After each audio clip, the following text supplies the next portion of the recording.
todos, bienvenidos a la Masterclass de Comercio Internacional, el bloque 1. Yo me llamo Gloria Casao y actualmente soy la directora general de Incube, una consultora privada que ofrece soluciones únicas a entidades interesadas en llevar a cabo procesos de internacionalización en India y Sudeste Asiático. Sobre mí misma, me licencié en Administración y Dirección de Empresas en la Universidad Pompeu Fabra de Barcelona en 2010 y llevo actualmente 7 años trabajando con Incube, con los cuales he podido vivir 4 años y medio en Nueva Delhi, en India, y actualmente resido en Kuala Lumpur, en Malasia, desde hace más de 2 años. Al inicio de mi carrera profesional, mis intereses estuvieron centrados durante algún tiempo en el sector del desarrollo y la cooperación para poder colaborar con ONGs y fundaciones y poder tener un mayor impacto en las economías internacionales. Pero tras varias experiencias de trabajo en instituciones me di cuenta de que quería enfocarme en poder impactar, pero desde la empresa privada.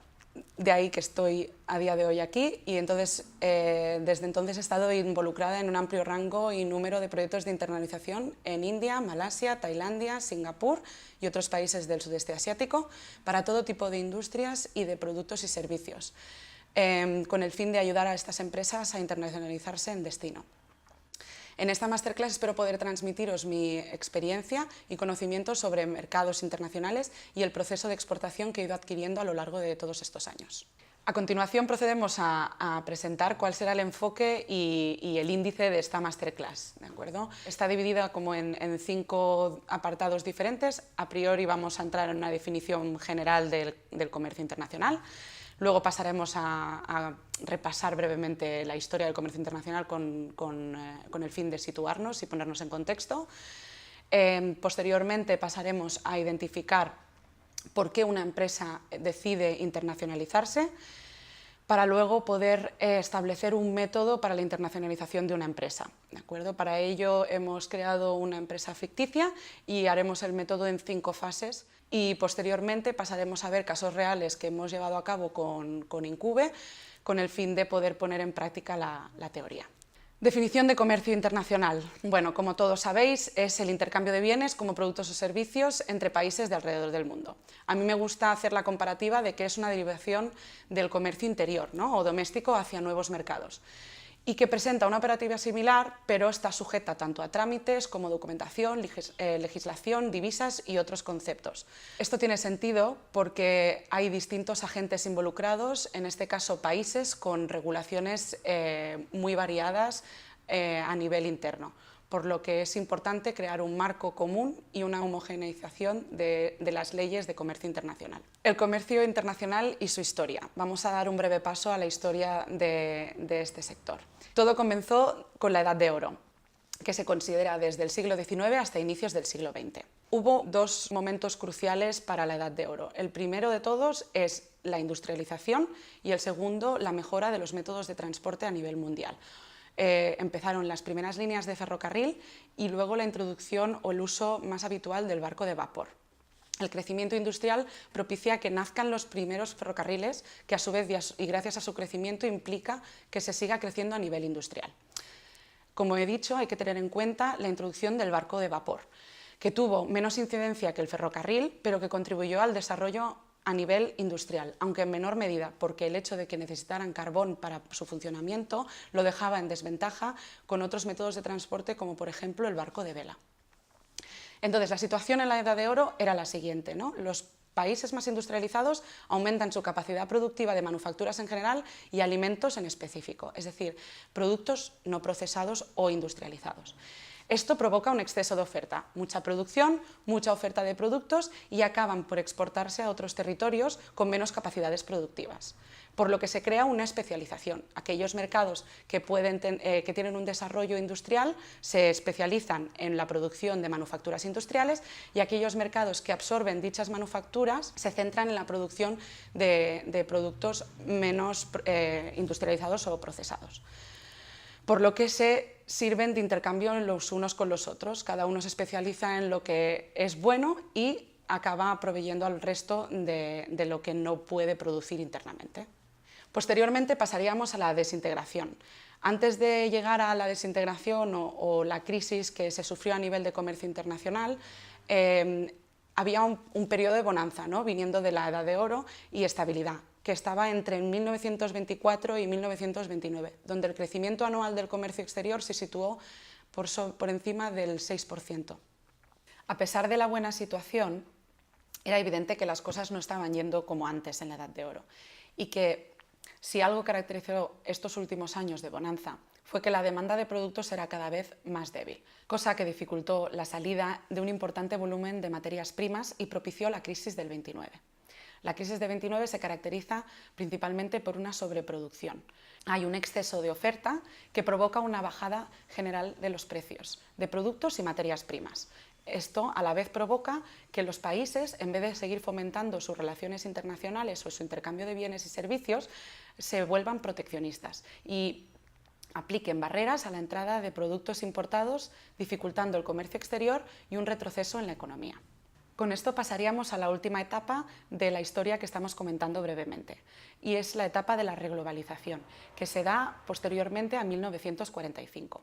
La tensión en las relaciones entre países durante la crisis del 29 provoca que, finalizada la Segunda Guerra Mundial, dé comienzo una etapa de posguerra, caracterizada por un marco unilateral de relaciones fruto de la cooperación internacional. Es decir, los países se dan cuenta de que el proteccionismo y las barreras que habían implementado no es la solución, por lo que proceden a cooperar entre ellos. Uno de los principales acuerdos que salieron de esta etapa fue el Acuerdo General sobre Aranceles y Comercio, GATT, que dio origen a la actual Organización Mundial del Comercio. Desde la creación del GATT hasta lo que conocemos como la Organización Mundial del Comercio, hubo una serie de rondas de negociaciones y de acuerdos firmados entre países. La Organización Mundial del Comercio surgió a través de la última negociación en Uruguay. La OMC es la encargada de elaborar y asegurar el cumplimiento de las normas que rigen el comercio internacional, con el fin de que no pase lo que pasó en la crisis del 29. Se busca con acuerdos ayudar a productores de bienes y servicios, a los exportadores y a los importadores, a seguir operando de manera exitosa. De este modo, los principios de la OMC pueden ser, entre otros, la no discriminación, el ser más abiertos entre países, ser previsible y transparente para poder aprender de los errores cometidos en el pasado, ser más competitivo, ser más beneficioso para los países en desarrollo y proteger el medio ambiente. A día de hoy la OMC no tiene un papel tan protagonista como tuvo en su momento, sino que son otras organizaciones como la OCDE, por ejemplo, las que han cobrado más importancia y la OMC ha llegado a tener un segundo plano. Por lo tanto, y para poder terminar el bloque de historia, me gustaría dar unas pinceladas a la situación actual del comercio internacional y lo que ha ocurrido en los últimos 20 o 30 años, ¿no? El comercio internacional creció en los últimos 30 años más que la producción internacional. El comercio internacional aumentó un 7% anual de 1990 a 2011 y ha continuado creciendo a pesar de que, con la crisis mundial, ha sido en menor medida. ¿Por qué el comercio crece más, o sea, 2 veces más que la producción mundial? Pues es gracias a la eliminación de barreras, a la reducción de aranceles y el entendimiento entre países. Todo esto es posible a la creación de organizaciones internacionales de países de una misma región, como puede ser la Unión Europea, la ASEAN, la Asociación de Naciones Unidas del Sudeste Asiático, y la Alianza del Pacífico en Latinoamérica, que velan por los intereses de sus países integrantes y intentan crear la eliminación de barreras de comercio internacional y la libre circulación de productos, servicios y personas entre ellos. Por lo tanto, estas instituciones entre países tienen siempre la intención de limitar el nacionalismo económico, limitar las políticas de empobrecimiento de ciertos países y mantener la paz. Bueno, pues pasamos a continuación a ver por qué una empresa decide internacionalizarse o por qué una empresa tiene un potencial exportador y decide realizar un proceso de internacionalización. Las principales razones es porque o bien tienen un exceso de capacidad productiva o bien la quieren aumentar para poder exportar a otros países. Hay una intención dentro de la empresa para contribuir al crecimiento de la empresa. Además, se quieren ampliar mercados y clientes. Quieren reaccionar hacia la competencia, que puede ser que ya esté presente en otros países internacionales, y además quieren diversificar riesgos. ¿Cómo podemos identificar que una empresa tiene un perfil exportador? Debemos tener en cuenta de que no todas las empresas están preparadas para poder exportar. Entonces, algunos de los factores que debemos tener en cuenta a la hora de ver cuando una empresa nos consulta sobre su capacidad de exportación o si sería viable poder exportar, por ejemplo, a Asia o a otros países europeos, hay que tener en cuenta si tiene un producto o un servicio exportable. Es decir, que no esté muy enfocado al mercado doméstico, donde actualmente debe estar distribuyendo sus productos o servicios. Que tenga capacidad de producción suficiente para poder atender a demanda de mercados internacionales. No tiene ningún sentido estar produciendo para un mercado doméstico y a la hora que nos llegue y en el momento que nos llegue un pedido de cualquier otro mercado no podamos hacerle frente. A la vez tiene que haber capacidad financiera, ha de haber un pulmón financiero dentro de la empresa, unos recursos monetarios destinados a invertir en mercados internacionales y hacer frente a los costes que esto pueda implicar.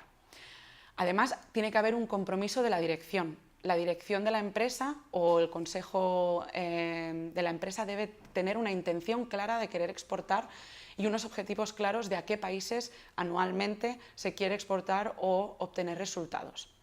Por lo tanto, dedicarle tiempo a exportar es muy importante. La empresa debe tener una capacidad organizativa y comercial, es decir, es imprescindible que dedique recursos humanos para la exportación y que además esos recursos humanos, ya sea subcontratados a una empresa de consultoría o un organismo de promoción exterior o bien a través de un departamento de exportación interno, debe también tener idiomas. No tiene ningún sentido y atacar otros países en los que sea, por ejemplo, el idioma diferente al español y no tener personas en el equipo que hablen inglés o el idioma de destino.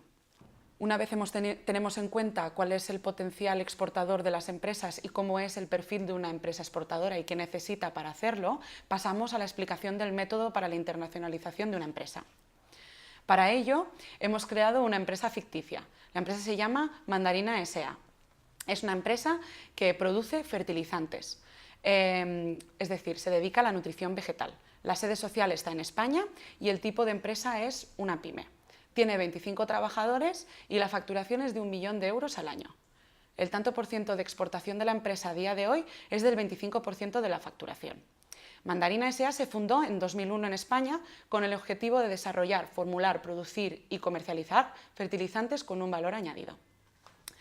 Actualmente el mercado español es el que más peso tiene dentro de su facturación, pero desde 2011, año en el que empezó a exportar, ha diversificado la comercialización de sus fertilizantes a otros países europeos y latinoamericanos.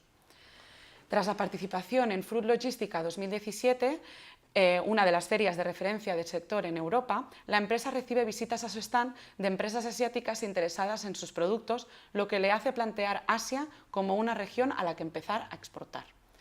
Esta situación o este contexto en el que os estoy introduciendo se da muchísimo en cualquier empresa española que quiera exportar o cualquier pyme con interés en diversificar mercados. Mandarina S.A., como toda empresa, mantiene una reunión en el Consejo de Administración y decide que los objetivos de internacionalización para el 2018 son los siguientes. Primero de todo, reforzar las ventas al exterior en los países a los que ya se exporta, en Europa y Latinoamérica. Posteriormente, continuar abriendo mercados en Europa y Latinoamérica, nuevos países, con un mínimo de 2 mercados nuevos por región.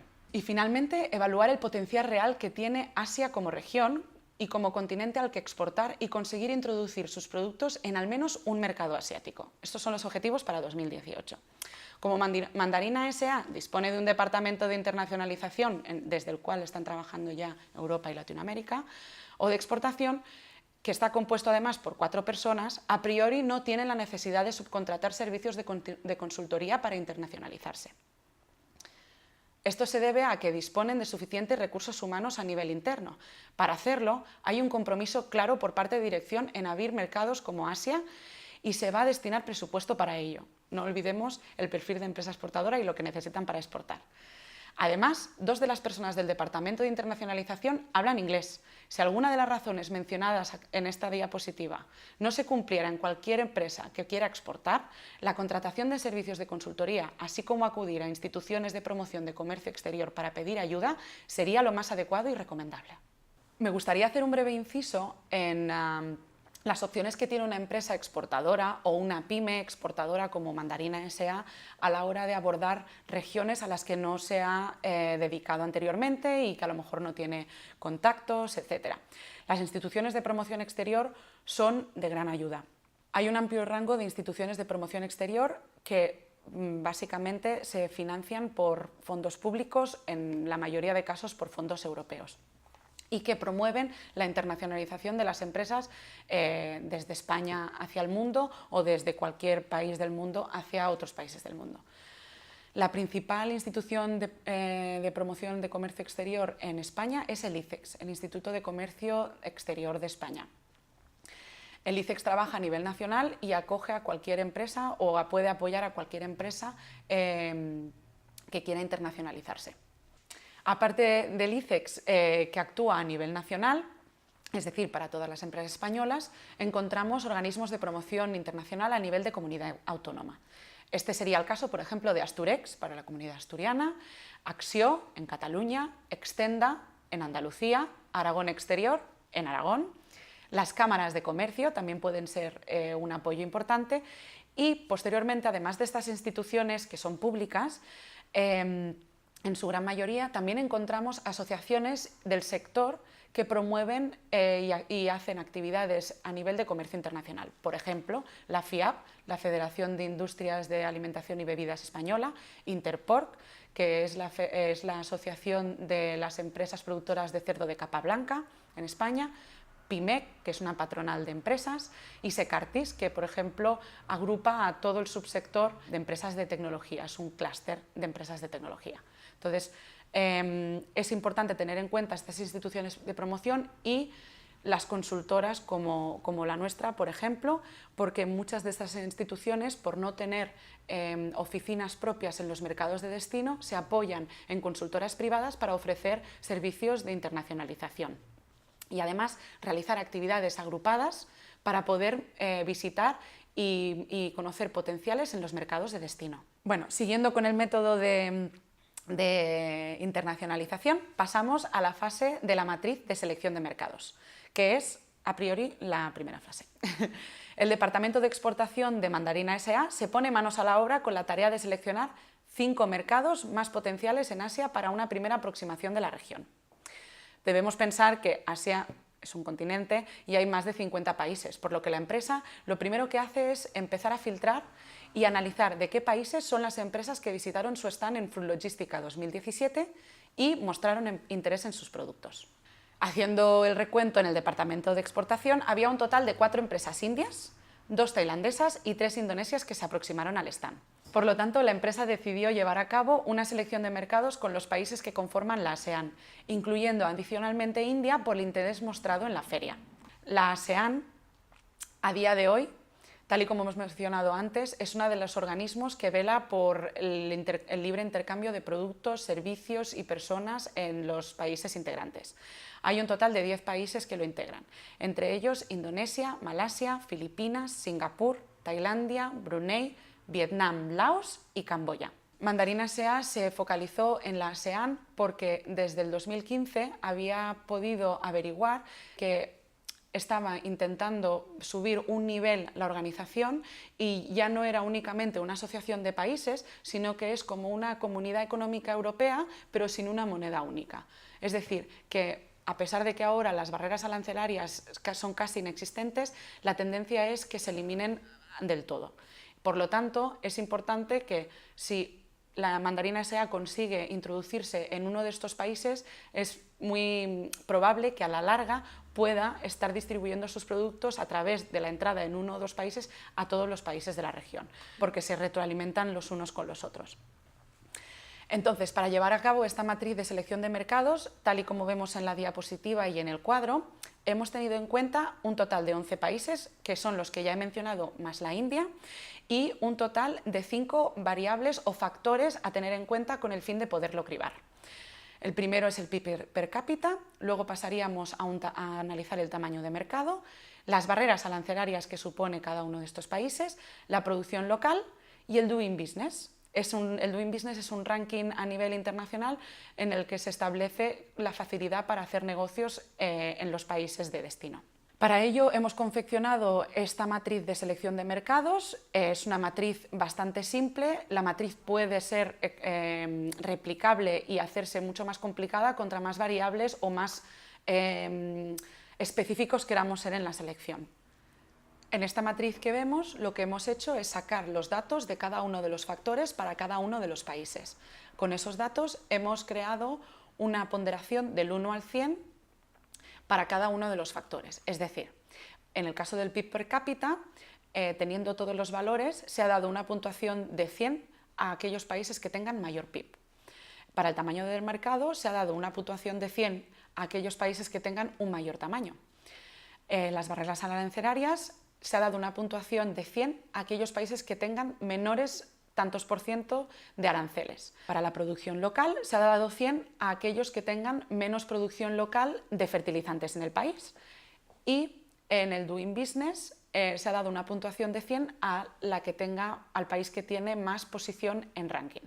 Y es como lo vemos actualmente en esta matriz.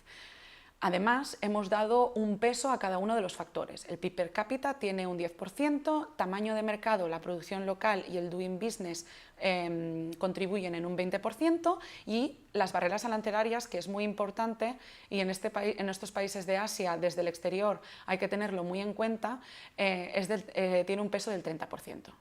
Haciendo todas las ponderaciones, que es lo que vemos en las columnas de color naranja, sacamos la puntuación para cada uno de los mercados. Tras analizar los datos y teniendo en cuenta la puntuación total de cada uno de los países, vemos que Tailandia es la que se posiciona en primer lugar, con 83 puntos, a la cual le sigue Singapur con 81. De todos modos, Mandarina S.A. decide atacar Tailandia gracias a que no dispone de ningún tipo de barrera arancelaria y además Singapur, a pesar de tener mucha puntuación, es un país que no tiene prácticamente, por no decir nada, de producción propia debido al reducido espacio que hay en el país. Así que Mandarina S.A. va a exportar a Tailandia y aquí tenemos nuestra selección de mercado. La siguiente fase es una investigación de mercado sobre Tailandia. Es importante realizar este tipo de investigaciones para aquellos mercados a los que nos queramos internacionalizar. No sirve simplemente un análisis macroeconómico, también hay que hacer un análisis microeconómico. Es importante familiarizarse con el país, sus costumbres, sus consumidores, el por qué queremos exportar allí y cómo van a poder reaccionar a nuestro producto, y entenderlo es muy importante. Además, también es muy importante analizar los canales de distribución o cómo nos vamos a introducir en esos países. Por lo tanto, la investigación de mercado a nivel macroeconómico y microeconómico es muy importante para entender el contexto del mercado seleccionado y el target de consumidor, es decir, el consumidor objetivo. Para poder llevar a cabo esta investigación de mercado hay que tener en cuenta las fuentes de información a las cuales nos podemos aproximar. Los dos tipos de fuentes de información que tenemos son las fuentes de información primarias y las secundarias. Las primarias son aquellas que se obtienen directamente de las personas, es decir, en este caso, de actores importantes o trascendentales para nuestro producto en Tailandia, y las secundarias es la información que se obtiene de informes ya publicados, es decir, la realización de un trabajo de gabinete. Se suele llevar a cabo un estudio de mercado con los siguientes objetivos. Primero, entender el mercado en general. Segundo, familiarizarnos con el consumidor. Tercero, identificar los canales de introducción y distribución. Y cuarto, sacar conclusiones sobre la viabilidad de los productos en el mercado y cuál es la mejor forma de introducción. En este caso, para Mandarina, es importante ver el sector y el panorama de los fertilizantes en Tailandia, analizar su competencia, entender cómo consume el mercado tailandés y ver si realmente es viable su exportación a ese país. Las tareas es principalmente llevar a cabo un trabajo de gabinete y un análisis de importaciones y exportaciones que se puede llevar a cabo a través de información secundaria. Se puede sacar de webs como TradeMap. La información sobre el consumidor se puede también obtener a través de estudios de consumidor, por ejemplo, que hace la gran consultora Nielsen. Y también se puede consultar la agencia tributaria, ya que a través de los códigos TARIC o los códigos arancelarios de exportación e importación se puede averiguar quién está actualmente exportando a Tailandia o desde dónde está Tailandia importando. En su momento llevamos a cabo un proyecto de fertilizantes y sobre todo para agricultura orgánica y vemos que Tailandia tiene muy poca producción local y importa muchos fertilizantes desde Europa y Estados Unidos para poder complementar toda la demanda que tiene el mercado de fertilizantes. No olvidemos que Tailandia es el país procesador de alimentos por excelencia en sudeste asiático, es decir, para la ASEAN, y uno de los principales productores de frutas y verduras que luego provee a todo el resto de naciones del sudeste asiático. Por lo tanto, con la investigación de mercado que haga Mandarina S.A. en Tailandia, pueda ver que es realmente viable la exportación de sus fertilizantes al país.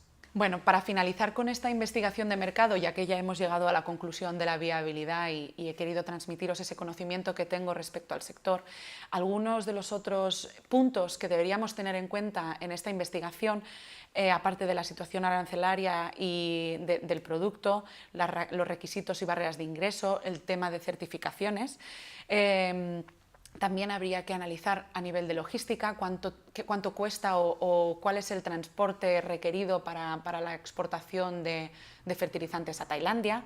Además, es muy importante, como he dicho antes, analizar bien cuáles son los canales de distribución, es decir, dónde van a estar presentes nuestros fertilizantes y quién va a acceder a ellos, ¿de acuerdo? Para ello, no solo hay que hacer un trabajo de gabinete, sino que la mayoría de veces cuando nosotros realizamos un estudio de mercado, siempre incluimos un trabajo de campo, es decir, visitas a puntos de venta, en el caso de que sea un producto acabado o en este caso a lo mejor en venta de fertilizantes, y también realizamos entrevistas a los principales actores del mercado. En este caso podrían ser asociaciones del sector o importadores o distribuidores de este producto, ya que en países como Tailandia, igual que pasa en India, todo lo que está publicado online no es realmente lo que después ocurre en el país. Además, Tailandia es un país donde la mayoría de regulaciones o de leyes o en tema de certificados se publica en tailandés. Por lo tanto, esas entrevistas para contrastar información y saber que lo que se ha publicado es realmente lo que está ocurriendo en el mercado son cruciales para poder acabar de obtener los resultados de nuestro estudio de mercado.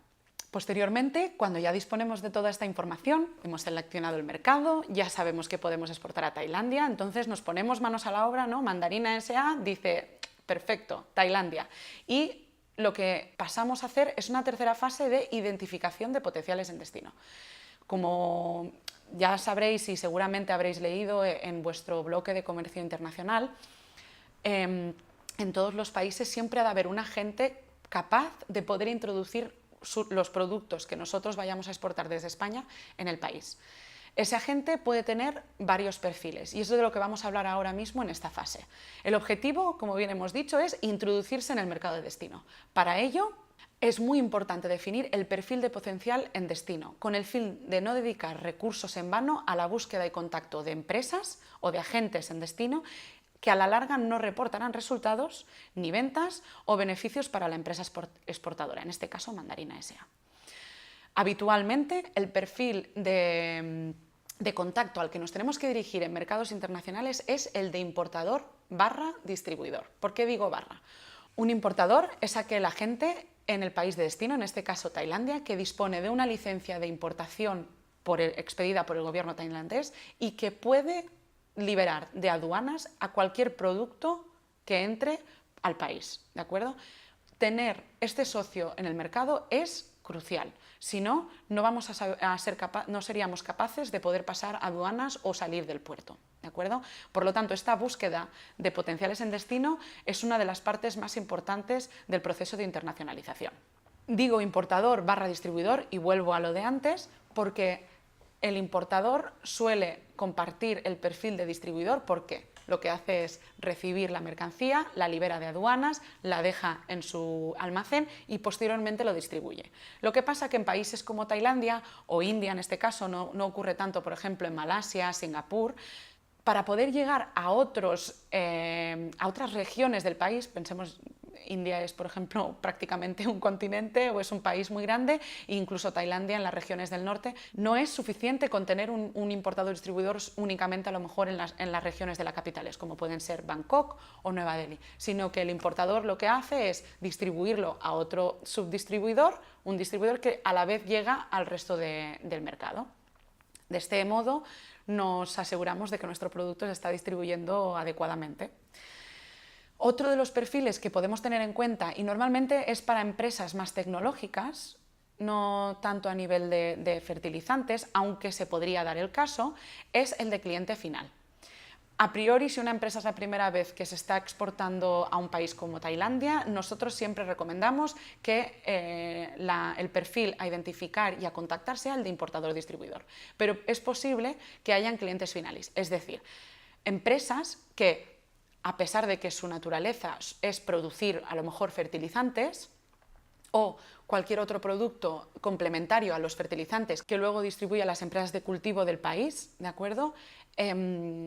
Además, puede tener también una licencia de importación, aunque no es lo habitual, e importar nuestros fertilizantes con un valor añadido para complementar su cartera de producto. Es decir, tendrá su producto local y además nuestro producto importado, que además puede ser considerado como premium, y poder tener una cartera de producto así más amplia, utilizando el mismo canal de distribución que tenía hasta el momento y llegar a aquellas empresas agricultoras o de producción agrícola del país.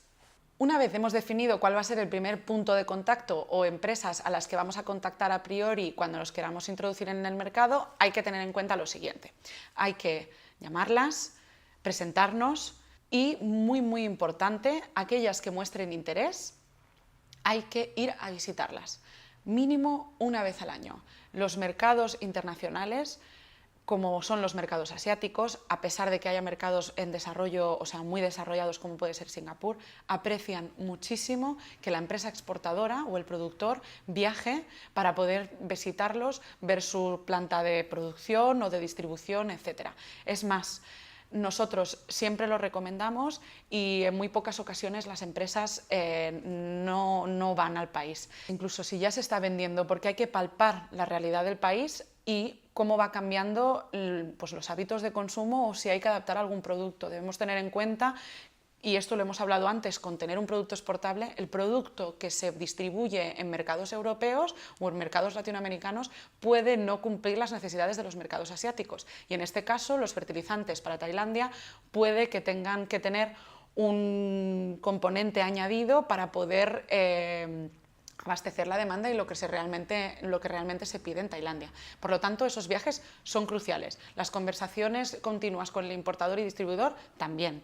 Y estos viajes se pueden llevar a cabo pues, a través de agendas de negocio con consultoras privadas o bien desde el Departamento de Internacionalización haciendo esas agendas o bien apuntándose a misiones comerciales que puedan organizar las instituciones de promoción que hemos mencionado anteriormente. Esas misiones comerciales normalmente se hacen para poder visitar a varios potenciales, pero a lo mejor si estamos estancados con nuestra relación con el importador puede ser una buena opción para visitarle y ver otras opciones de colaborador o de socio en el país. Por último, una vez estamos contentos con nuestro importador distribuidor o los hemos visitado y acabamos firmando con uno o dos importadores distribuidores en el país, es importante tener en cuenta que hay que firmar un contrato de distribución. Esto sería ya un tema mucho más extenso, pero ese contrato es el marco que define la relación que hay entre nosotros. Un tema recurrente en estos contratos de distribución es sobre todo el tema de la exclusividad.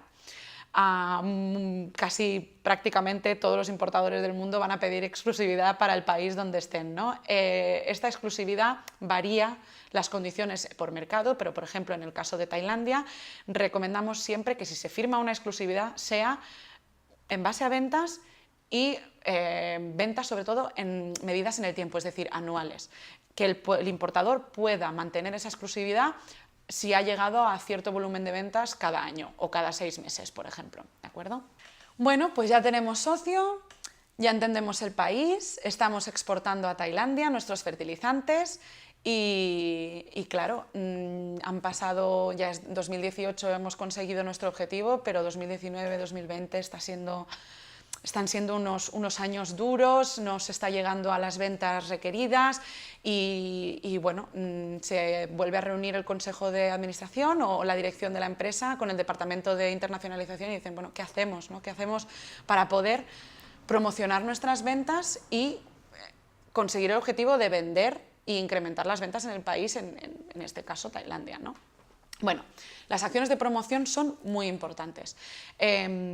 Una vez viajas al país, firmas un contrato de distribución y ya tienes un importador, para mí el trabajo no está terminado. De hecho, es muy importante hacer seguimiento y tener un plan de actividades de promoción y de apoyo al importador en el destino.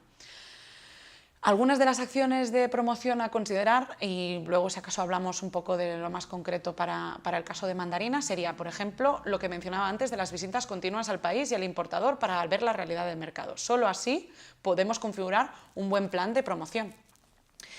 Es importante asistir a ferias sectoriales, con o sin el importador. Es decir, si hay una feria crucial, y este caso sería el de Mandarina, una feria sectorial como Hortiasia en Tailandia, donde es un momento de reunión de todos los principales profesionales y actores del sector agricultura y horticultura en el país, pues es una buena forma de, si no se visita solo la feria, pues es una buena forma de tener un stand con el importador y hacer promoción de nuestros productos en ese stand en la feria. De ese modo podemos ver quién del mercado local se interesa en nuestros productos y si hay un interés de ese sector en atender a otras ferias en otros países de la región. Sudeste asiático o la ASEAN tiene continuamente eventos en los que mucha gente de otros países acaba congregándose, por ejemplo, en Singapur o en Malasia para el evento que toque. Eso es importante, tener el conocimiento de qué es realmente el momento del año o cada 2 años en los que se reúnen los principales actores del sector. También hay que tener en cuenta, y esto cuando empezamos con la internacionalización, en el Departamento de Exportación y la Dirección, que hay que hacer una inversión en campañas de publicidad, ya sea online o offline. En este caso se podrían hacer anuncios mencionando al importador de nuestros fertilizantes en revistas sectoriales, por ejemplo, o en webs sectoriales. En otro tipo de producto también se podría hacer una campaña de publicidad en prensa escrita, pues en medios generalistas, por ejemplo. Va a depender mucho de las necesidades y del producto de la empresa exportadora y lo que realmente se esté llevando a nivel de tendencias de comunicación en Tailandia. Y eso nadie mejor nos lo puede decir que nuestro importador. Además, hay que también valorar si hay que adaptar el producto a las necesidades del país, como ya hemos mencionado, y para otro tipo de productos, como sea a lo mejor el agroalimentario, podríamos hacer promociones en punto de venta, azafatas en supermercados, pues por ejemplo, para poder educar al consumidor sobre el producto en sí y fomentar ese uso y ese consumo para que no lo vea como algo desconocido y acabe no comprándolo. Entonces, la promoción de ventas sería nuestra fase 4 y pasaríamos a la fase de medición de impacto o retorno de la inversión. Como cualquier decisión estratégica o dentro de la dirección de cualquier empresa, siempre hay un coste asociado a dicha inversión, ¿no? Entonces, es importante medir el impacto de la introducción y venta del producto en Tailandia, en este caso, en el país de destino. Es preferible analizar el impacto y calcular el retorno de la inversión cuando hayan pasado al menos 6 meses, incluso yo diría 1 año desde la primera exportación al país. Es importante hacer balance de los costes que la introducción comercial ha supuesto para la empresa a través del Departamento de Internacionalización y de los ingresos obtenidos para ver si ha habido beneficio. Y además si tiene sentido seguir exportando a ese país. A lo mejor ha cambiado la legislación o han subido los aranceles que actualmente son de 0 y ya no es el país por el que entrar al sudeste asiático, ¿no? Y hay que cambiar la estrategia. Por esa medición de impacto, ese ROI, es muy importante.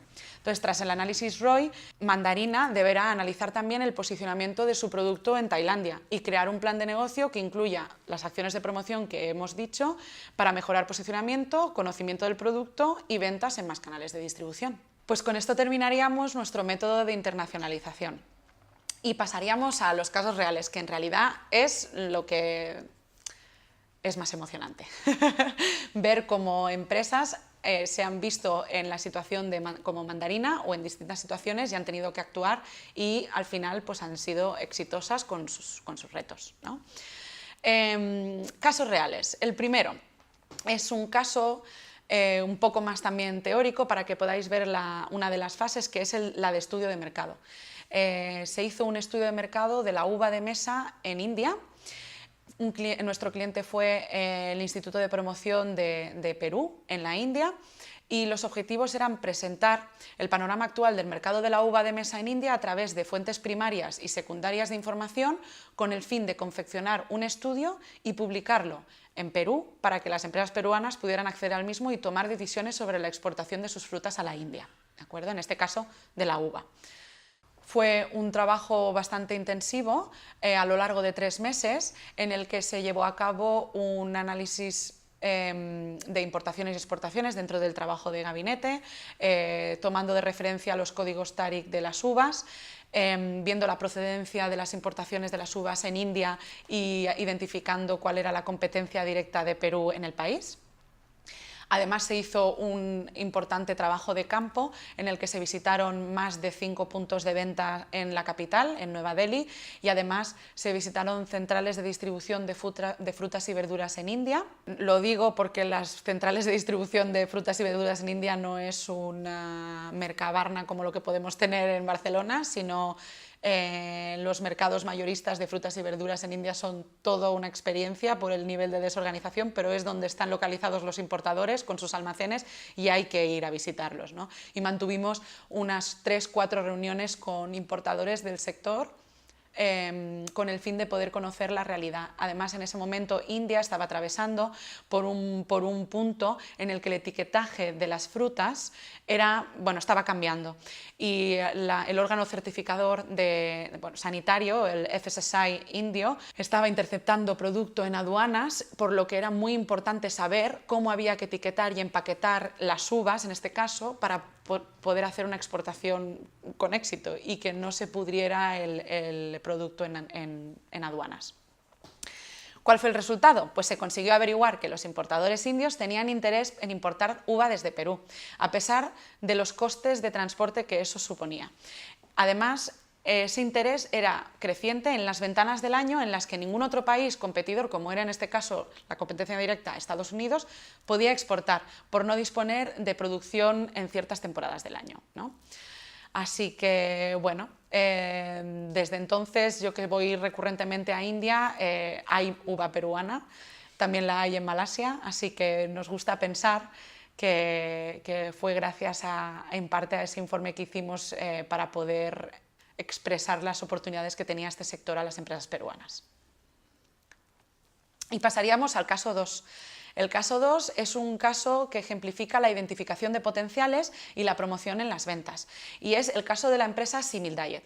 Simil Diet es una empresa española, es un caso curioso, por eso también os lo he querido transmitir. Simil Diet es una empresa española que produce y desarrolla productos cosméticos no invasivos, es decir, productos de mesoterapia o peelings faciales, todo muy enfocado a un canal de dermatología para la mejora de la piel, ya sea para mejorar manchas en la cara o estrías, etc. Pues todo el sector estético o de cirugía no invasiva, que se le llama, ¿no? Simil Diet nos contactó en su momento y tenía la intención de exportar a India. Cuando inició las actividades de exportación a Asia, o tenía esa intención, no había nadie en el departamento de exportación que hablara inglés. Entonces Incube se integró dentro del equipo, integró entre comillas, como su representante en el sudeste asiático y en India. Simil Diet empezó con interés en introducirse en India y posteriormente realizó prospecciones también para introducirse en Malasia, Tailandia y Singapur. ¿Qué quiero decir con la introducción, ¿no? Pues es esa fase de identificación de potenciales y contacto con los potenciales. Pues a priori en India se hizo, el sector cosmético y este canal de distribución para Simil Diet a nivel de contactos es bastante reducido, entonces lo importante era localizar muy bien a todos esos importadores que pudieran estar interesados en los productos de Simil Diet para su distribución en clínicas dermatológicas del país o centros de estética más de cirugía, ¿no? Ese es el canal un poco más profesional. Y además tuvo que adaptar el producto al mercado indio porque, no sé si sois conscientes, pero en Asia el hecho de tener la piel blanca es una obsesión y en India es algo bastante importante. De hecho, hay tratamientos de blanqueamiento o bleaching, que le llaman ellos, por lo que el producto en ocasiones, sobre todo el que reducía las manchas faciales o en el cuerpo, no era lo suficientemente fuerte para el mercado indio, donde la tez de las personas es más oscura. Así que hubo una adaptación del producto a medida que iban hablando con los importadores o con los distintos socios. Actualmente ya están vendiendo y distribuyendo sus productos a través de un importador que localizamos con la prospección en India. Además, este caso no es solo un ejemplo de identificación de potenciales, sino también es un ejemplo de promoción. Simil Diet se involucra muchísimo en la relación con sus socios en distintos países. A pesar de tener la barrera del idioma, invierte muchísimo en acciones de promoción, tanto en dar muestras o producto a la hora de que en el momento en que el importador les dice que va a ir a una feria en India y que tiene que exponer producto, o que va a ir a visitar médicos para abrir más clientes, etcétera, se provee de estas muestras, y además el importador viaja asiduamente o como mínimo una vez al año a España para atender a talleres de Simil Diet y aprender nuevas técnicas y formarle en cómo vender mejor el producto cuando está en India, e incluso en nuevos productos que puedan ir desarrollando, porque al final es un laboratorio cosmético, ¿de acuerdo? Y están en continua efervescencia. Entonces, para resumir ya este caso, lo mismo ocurrió en Malasia. También se hizo prospección en Tailandia y en Singapur. En Singapur se coartó o al final no se creyó como un mercado potencial porque la mesoterapia y otras prácticas cosméticas están muy prohibidas, y no es el caso, por ejemplo, de Tailandia o de Malasia. Y actualmente tienen distribuidor en India y en Malasia. Y con ambos hacen lo mismo, los talleres de formación, los viajes a España y la inversión en promoción que he mencionado. Pues pasamos al último caso de la masterclass, que es uno de mis favoritos y es un claro ejemplo de la promoción de ventas en destino. Se trata de la campaña de aceitunas de España en la India. El proyecto es la campaña de promoción genérica de aceitunas de España, o Olives from Spain, en la India. Nuestro cliente es Interaceituna, que es la Organización Interprofesional de la Aceituna de Mesa, y Extenda, la Agencia Andaluza de Promoción Exterior. Es un proyecto cofinanciado por la Unión Europea. Empezó hace 3 años y ahora estamos en el 4.º año de campaña de promoción de las aceitunas en India.